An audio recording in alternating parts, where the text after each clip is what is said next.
Every speech can benefit from the effective use of visual aids.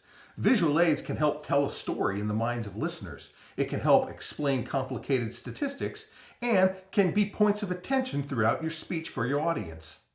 Effective use of visual aids can vault you to public speaking success. However, ineffective use of visual aids can have disastrous consequences on your efforts to give an entertaining speech. Today's video will discuss 4 key principles about using visual aids. The first principle is that your visual aids should easily be seen by everyone in your audience.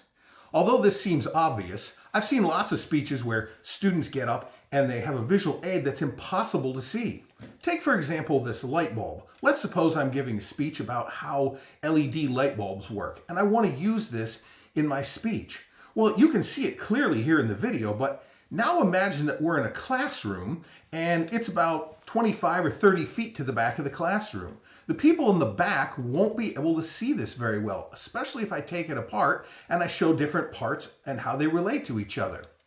Conversely, what if I want to give a speech about a Boeing 747 and I want to highlight the different areas of the plane and show what their functions are? Well, I can't very well wheel one into the classroom. But I can put them on PowerPoint slides. So in almost every case, using PowerPoint slides is preferable to using an actual visual aid.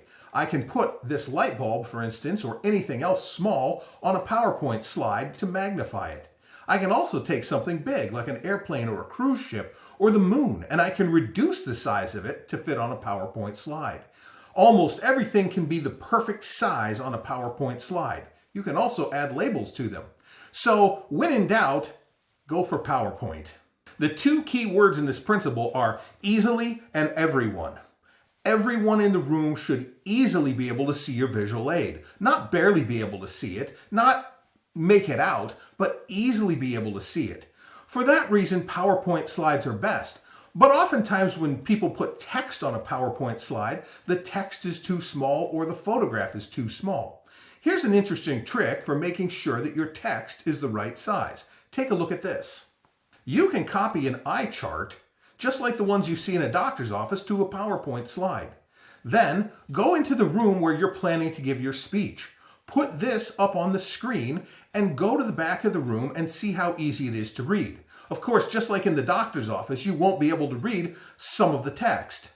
But other text will be easy to read. It's that particular size that you want to use on your PowerPoint slides.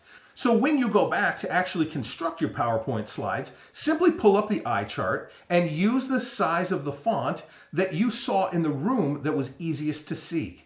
The second principle is display your visual aids briefly during your speech. You should be the center of the attention during your speech. Your visual aids shouldn't be. It shouldn't be you narrating a visual aids slideshow throughout your speech.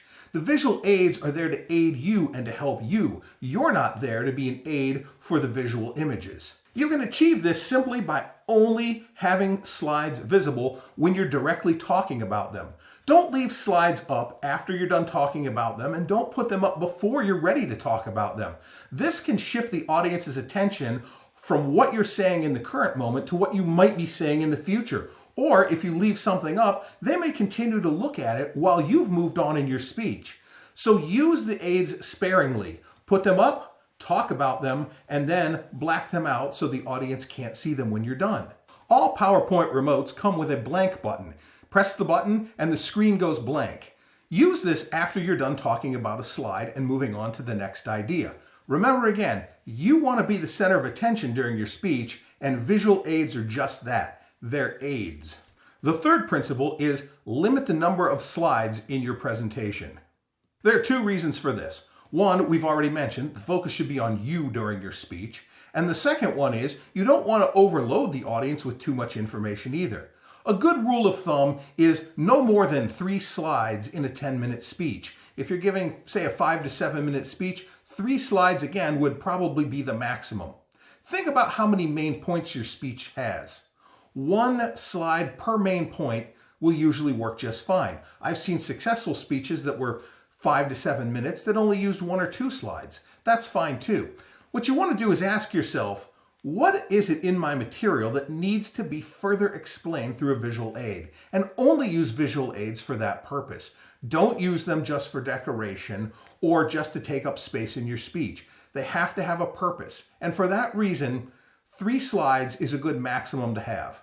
Now, if you're giving a longer lecture, say 20 minutes or an hour, you would naturally use many more slides than 3. But for any public speaking purpose that's shorter, use a maximum of 3 slides. Suppose you've made a great visual aid. Your speech won't be successful if your audience never sees your visual aid. So that gets us to the 4th principle, and the 4th principle is always bring a backup of your visual aids. I've seen several instances where students have showed up to give a speech and their visual aid didn't work. And it wasn't so much that the visual aid didn't work, it was the medium that they brought it on. For instance, they brought it on a flash drive and then the flash drive didn't work. Or they went to use the computer and it wasn't connected to the internet. Well, it's easy. Back that up. When I go to give a speech, I usually bring it in 3 different ways. I bring it in a physical form, I'll bring it on a flash drive or a laptop computer, and then I'll back it up several ways, maybe in cloud storage like Dropbox or OneDrive, or I'll even email the file to myself as an email attachment. Then if I can get online, I can still get that. I've seen several instances where students have come to give a speech and their visual aid hasn't worked, but because they had a backup, they were able to get their visual aid in some other way and still have a successful speech. So to review, there are 4 important general principles about using visual aids. First, your visual aid should be easily seen by everyone in your audience. Second, display your visual aids briefly during your speech, only when you are referring to them. 3, limit the number of slides that you use during your speech. 3 slides is a good rule of thumb for any speech under 10 minutes. And 4, always bring a backup of your visual aid files.